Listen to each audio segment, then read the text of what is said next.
کرنا زیادہ مناسب ہوگا، اس لیے کہ فرق یہ واقع ہو چکا ہے کہ اس وقت وہاں پر تو کوئی گورنمنٹ تھی ہی نہیں.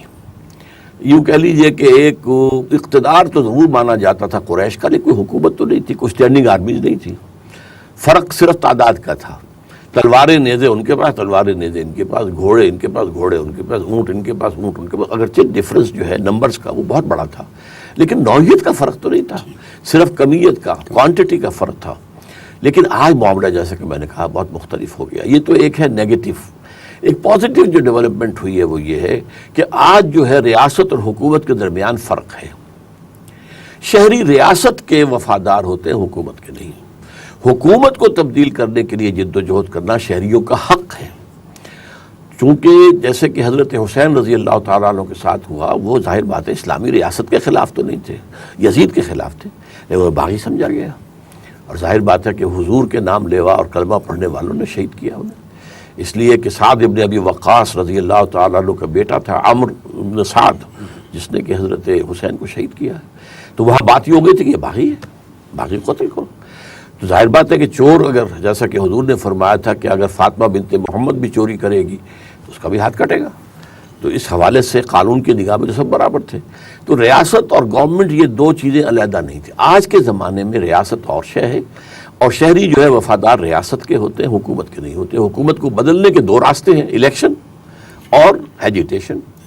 ایجیٹیشن کے ذریعے سے نظام بدلا جا سکتا ہے، الیکشن کے ذریعے سے صرف ہاتھ بدلے جا سکتا ہے. ڈاکٹر صاحب ابھی آپ نے گفتگو میں فرمایا کہ جو حضرت حسین رضی اللہ تعالیٰ عنہ جو ہے وہ انہیں شہید کرنے کی ایک وجہ یہ تھی کہ کیونکہ وہ ریاست کے مخالفت میں آ گئے تھے سامنے، تو قانون کا تقاضا تھا. جو حکمران تھے انہوں نے اس قانون پر عمل درآمد کیا. اور اس بات کو یوں لیا جا سکتا ہے کہ جس طرح حضور نے فرمایا تھا کہ اگر فاطمہ بنت محمد بھی چوری کرتی تو میں اس کے ہاتھ کٹوا دیتا. تو آپ، میں چاہوں گا اس کی وضاحت ہو جائے. وضاحت میں آپ نے ایک بات غلط کہہ دی ہے، میری طرف منسوب کر دی ہے. میں یہ نہیں کہا کہ ایسا تھا. اچھا، وہ ریاست کے مقابلے میں آگے نہیں، وہ آئے تھے یزید کی حکومت کے خلاف. اب چونکہ اس وقت ریاست اور حکومت میں فرق تھا ہی نہیں، لہٰذا یزید اور اس کے جو گورنر تھے، عامل تھے، انہوں نے یہ باور کرا دیا، اس میں وہ کامیاب ہو گئے کہ یہ باغی ہیں.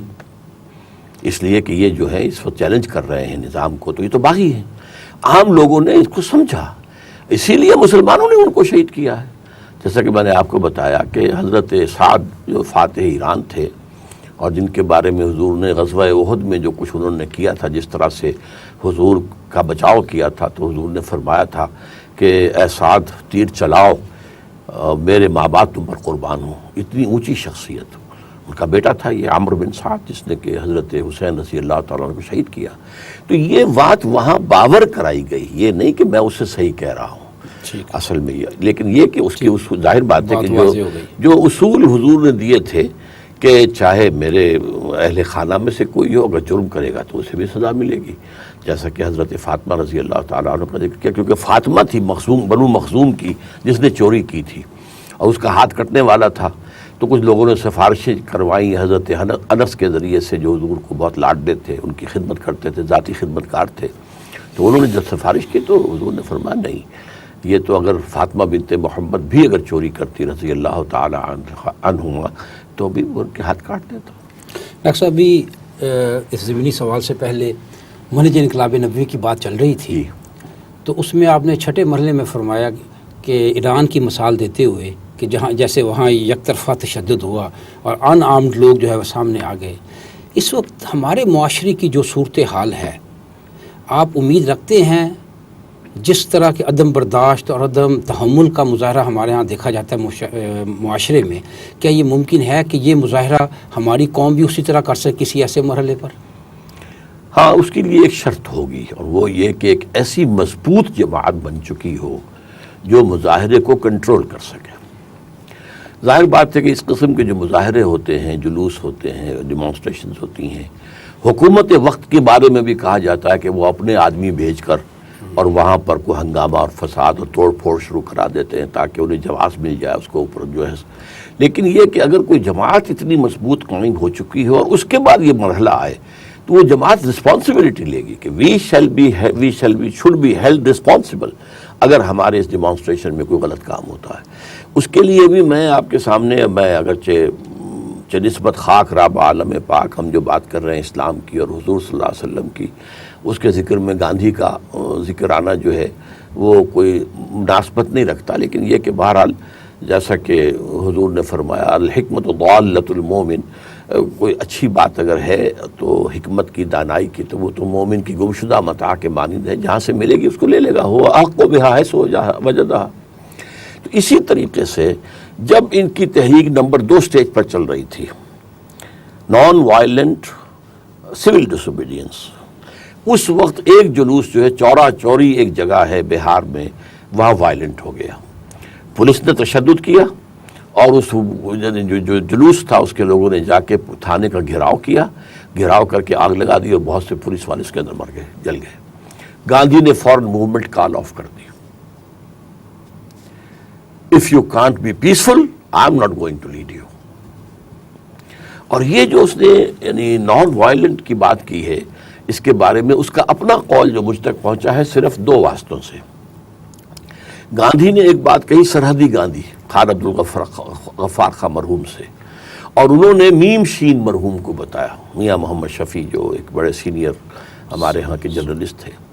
تو گاندھی نے کہا تھا کہ میں نے عدم تشدد حضرت مسیح اور حضرت محمد سے سیکھا ہے. حضرت مسیح کے تو بات ریکارڈ پر بات ہے کہ کوئی دانے گال پہ تھپڑ مارے تو بایاں بھی پیش کر دو. تو حضور کے بھی مکے میں جو 12 برس ہیں وہ اسی اصول پر تھے، نو ریٹیلیشن. ڈاکٹر صاحب، اقامت دین کی جدوجہد، دین کے قائم کرنے کی کوشش کرنا، آپ متعدد بار یہ بات کہہ چکے ہیں کہ ایک مسلمان پر یہ اسی طرح فرض ہے جس طرح 5 وقتہ نماز. تو کیا اگر کوئی مسلمان یہ جدوجہد یعنی اسلام قائم کرنے کی، اقامت دین کی جدوجہد نہیں کرتا تو وہ اس کا آخرت میں اسی طرح سزاوار ہوگا جس طرح کہ ایک نماز کو ترک کرنے والا ہے؟ ہاں، اصل میں تھوڑی سی ترمیم اس میں کر لیجئے کہ میں جو کہتا ہوں کہ یہ اہل ایمان پر فرض ہے. اسلام ایک اور لیول کی بات کرتا ہے، ایمان ایک دوسرے لیول کی بات ہے. قالت الاعراب آمنا قل لم تؤمنوا ولکن قولوا اسلمنا ولما يدخل الایمان فی قلوبکم. اے نبی، یہ بدو جو ہیں یہ دعویٰ کر رہے ہیں کہ ہم ایمان لے آئے، آپ ان سے کہہ دیجئے تم ہرگز ایمان نہیں لائے ہو، بلکہ یوں کہو کہ ہم مسلمان ہو گئے، اسلام لے آئے، اور ابھی تک ایمان تمہارے دلوں میں داخل نہیں ہوا. تو جب ایمان دل میں داخل ہو جائے گا اس کا لازمی نتیجہ جہاد فی سبیل اللہ ہے، اقامت دین کی جد و جہد ہے. اور جو شخص نہیں کرتا وہ گناہ گار ہے. اب اگر کوئی نماز نہیں پڑھتا تو وہ گناہ گار ہوگا، اللہ کے ہاں سزا پائے گا. اسی طریقے سے اگر کوئی یہ نہیں کرتا ہے، اس میں تھوڑا سا فرق یہ ہو جائے گا کہ چونکہ ہمارے عام معاشرے میں جہاں تک نماز، روزہ، حج اور زکوٰۃ ہے اس کے بارے میں تو یہ بات معروف ہے، مشہور ہے، سب جانتے ہیں کہ یہ فرائض ہیں. اور چاہے کوئی شخص نماز نہ پڑھتا ہو یہ جانتا ہے کہ نماز فرض ہے، روزہ رکھے نہ رکھے یہ جانتا ہے کہ رمضان کے روزے فرض ہیں، زکوٰۃ دے یا نہ دے جانتا ہے کہ زکوٰۃ فرض ہے. لیکن یہ اقامت دین کی جد و جہد کا تصور ہی لوگوں کو ذہن سے محو ہو گیا ہے، جسے کہ ہمیں یاد کرانے کی ضرورت ہے. اور اس کا حوالہ جو ہے وہ ایمان کے ساتھ دینا چاہیے. اس لیے کہ ارکان اسلام تو 5 ہی ہیں، کسی چھٹے کا ہم اضافہ نہیں کر سکتے. بنی الاسلام علی 5، 5 چیزیں ہیں: شہادت اللہ الہ الا اللہ وان محمد رسول اللہ واقام الصلاۃ وایتاء الزکوٰۃ وصوم رمضان وحج البیت من استطاع الیہ سبیلا. یہ 5 ارکان اسلام ہیں. البتہ ایمان کی شکل میں 2 رکن اور بڑھ جاتے ہیں، اور وہ کیا ہیں؟ دل میں یقین. اسلام میں صرف شہادت ہے، وربل اٹیسٹیشن ہے، لیکن ایمان میں پھر دل کا یقین. اور دوسری طرف جہاد فی سبیل اللہ.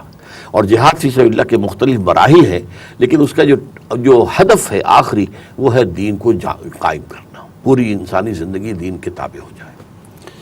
ڈاکٹر صاحب، آپ ایک بات بڑی زور دے کر کہتے ہیں کہ انتخابات کے ذریعے پاکستان میں اسلام بصیرت نظام نہیں نافذ ہو سکتا، اور آپ جو مذہبی جماعتیں ہیں ان کے بارے میں آپ کے ریمارکس ہیں کہ ان کے انتخابات میں حصہ لینے کی وجہ سے اسلام کی منزل جو ہے وہ مزید دور ہو گئی ہے، اسی لیے آپ نے انقلابی طریقہ کار اختیار کیا.